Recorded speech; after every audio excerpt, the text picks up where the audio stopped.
Mi querido hermano Rafael, la filosofía confuciana estuvo más que nada basada en la búsqueda de la armonía, que todos los elementos de la sociedad fuesen en una misma dirección, que se actuara con ética, con respeto a la vida. Entonces, en lo político, él se opuso permanentemente a la guerra, porque en la época en que él vivió, China era estaba en situación de guerra, de intervenciones, etcétera, y de guerras internas. Y él entonces era un hombre muy proclive a la paz y enseñaba la paz. Lo que pasa es que Confucio nunca tuvo la posibilidad de dirigir. Confucio se le vio siempre como una persona, un filósofo,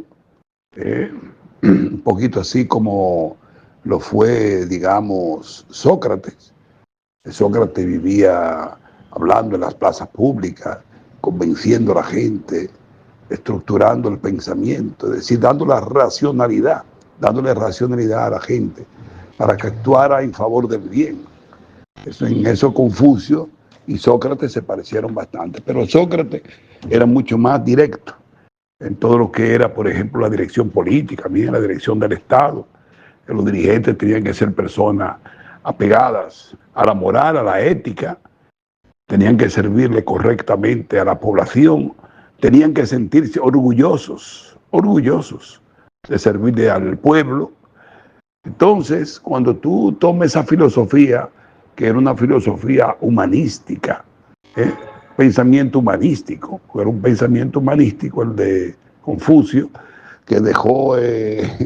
lecciones en prácticamente todos los campos de la vida humana y del quehacer de los seres humanos, y también en lo que es la gobernanza global, la gobernanza. Confucio hablaba mucho de lo que te decía al inicio, de ese universo que estuviese manejado de manera integral, como un poquito la concepción de Marx del desarrollo integral, que tenía que ser un mundo que en su movimiento buscara siempre la armonía, la paz y la construcción de la sociedad donde todos sus miembros pudieran expandirse individual y colectivamente. Confucio fue el padre prácticamente de ese tipo de filosofía, ¿verdad? Si partimos de la antigüedad. La diferencia con el marxismo, leninismo, con el marxismo, era que todas esas concepciones de paz, de armonía que tenían los filósofos, como la pudieron haber tenido también los socialistas utópicos. Los socialistas utópicos era que eso se quedaba en un ideal. Y la sociedad seguía siendo una sociedad esclavista, una sociedad feudal, una sociedad capitalista, una sociedad de clase basada en la opresión de una minoría sobre la mayoría. Entonces ahí surge la concepción de Marx de la construcción de una fuerza política de la clase obrera en los países desarrollados que pudiera enfrentar esa dinámica y establecer una dictadura del proletariado. Una dictadura del proletariado como sistema de transición que él llamó el socialismo. Se partía de una concepción en el marco del materialismo histórico y dialéctico, donde se determinaba que la única forma de transformar el mundo era aboliendo la propiedad privada, aboliendo el tipo de Estado que hasta ese momento había gobernado, el tipo de familia que había primado, que caía en el individualismo y que negaba la propia colectividad, siendo la familia en sí una colectividad, como explicó el propio Marx en términos filosóficos. Y por eso él dice que eso que tanto enarboló la burguesía, que era la familia, se encargó de destruirla. Entonces, porque todo lo que era formas de convivencia, formas de pensamiento colectivo, se le veía como algo malo porque se negaba per se la propiedad privada y la actuación individualista en la sociedad. Entonces Lenin hace el aporte de asumir el poder del Estado a través de una filosofía que reúne las concepciones, ¿por qué no?, de Confucio, de Marx, todas las concepciones que tenían que ver con la construcción de una sociedad armoniosa también, una sociedad de paz, de paz. Por eso no se comprendía cómo Lenin firmaba, por ejemplo, el Tratado de Paz de Brest-Litovsk, en un momento en que Alemania estaba en guerra con los países por el dominio del mundo en esa época. El imperialismo estaba en expansión, y Rusia era parte de ese proceso de dominio territorial y de expansión que se desarrollaba desde finales del siglo XIX, del cual salió altamente beneficiado los Estados Unidos, porque a partir de ahí Estados Unidos comienzan a desarrollar su industria, a desarrollar, ¿verdad?, su comercio, y ya para 1945 Rusia, Estados Unidos se transforma en la primera potencia, porque Inglaterra había caído, el imperio inglés, que gobernaba prácticamente un tercio del territorio mundial,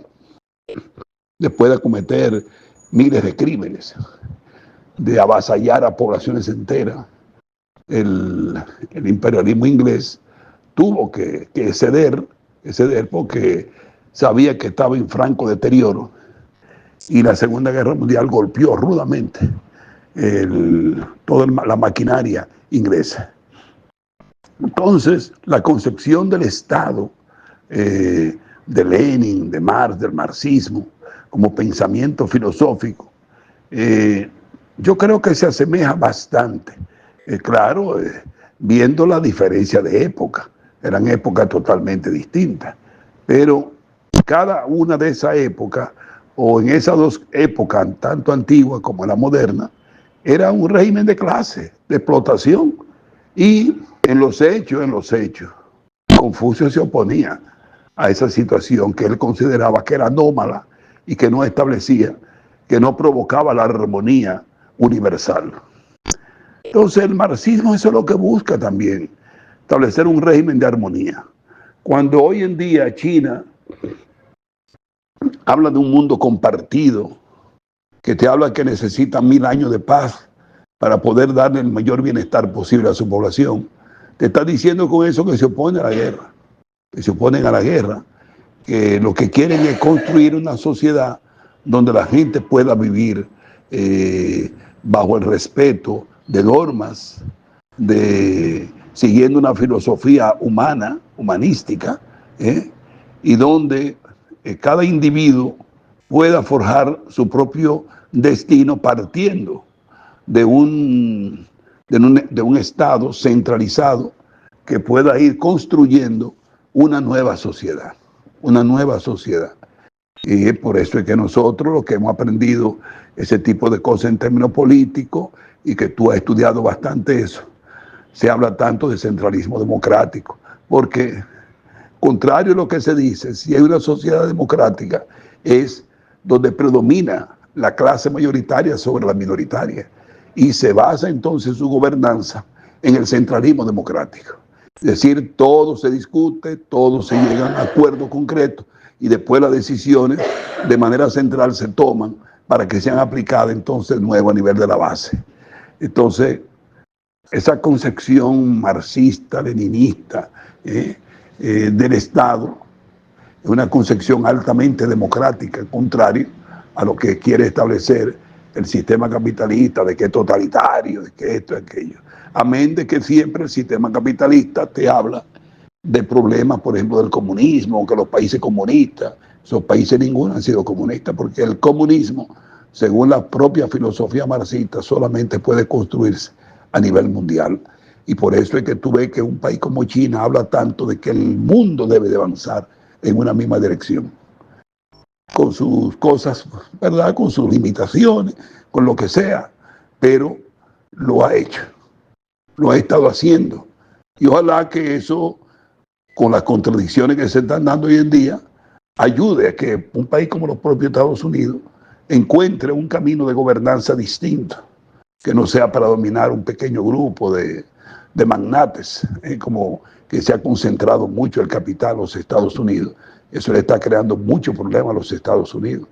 porque cada día la diferencia de ingresos entre las franjas pobres, oprimidas, trabajadoras de la población norteamericana, esa franja es más amplia, a favor de ese pequeño grupo que te controla, 4 o 5 personas te pueden controlar el Producto Interno Bruto de un país como Francia, como España, como Alemania. Ese es más o menos lo que yo veo como diferencia. Y la diferencia es que era una película, una situación histórica distinta en la antigüedad, pero que cuando uno se acerca bien a lo que perseguía Confucio, que era la armonía de la vida humana, de la vida social, él le daba mucha importancia a lo social, porque Confucio hablaba mucho de que uno tenía que respetar los valores sociales, los valores establecidos en la construcción de una sociedad. Entonces, lo mismo sucede con el Estado llamado socialista. Un Estado socialista te va perfeccionando la sociedad, te busca, ¿verdad?, disminuir las desigualdades, romper con los grilletes de la opresión, de la esclavitud asalariada en este caso, que sigue siendo una esclavitud, y te busca además que ese hombre se convierta en un hombre nuevo, como decía Che Guevara, la construcción de un hombre nuevo. Y yo creo que Confucio también buscaba eso.